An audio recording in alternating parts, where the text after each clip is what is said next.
Pasukan Rusia dari kelompok tempur pusat mengklaim terus melakukan operasi perburuan intensif terhadap pasukan Ukraina di area Krasnomersk. Dalam pernyataan yang dirilis Kamis 24 Juli 2025, mereka menyebut bahwa serangan dilakukan secara metodis dan presisi tinggi menggunakan drone FPV. Dalam rekaman yang diunggah di Telegram resmi militer Rusia, terlihat serangan drone yang menyasar berbagai target militer Ukraina, termasuk kendaraan lapis baja, mobil logistik, tempat perlindungan pasukan, serta prajurit di garis depan. Hingga kini, belum ada pernyataan resmi dari pihak militer Ukraina terkait klaim serangan tersebut.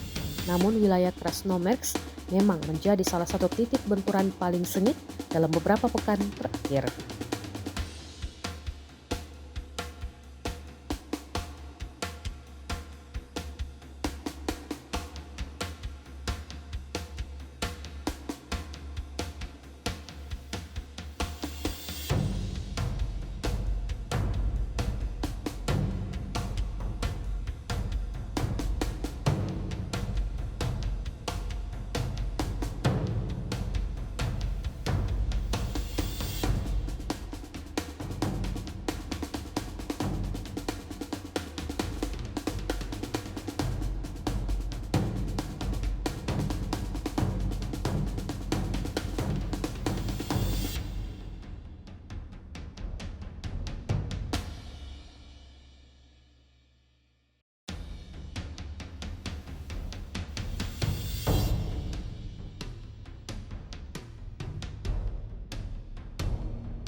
Download Tribun X sekarang, menghadirkan lokal menjadi Indonesia.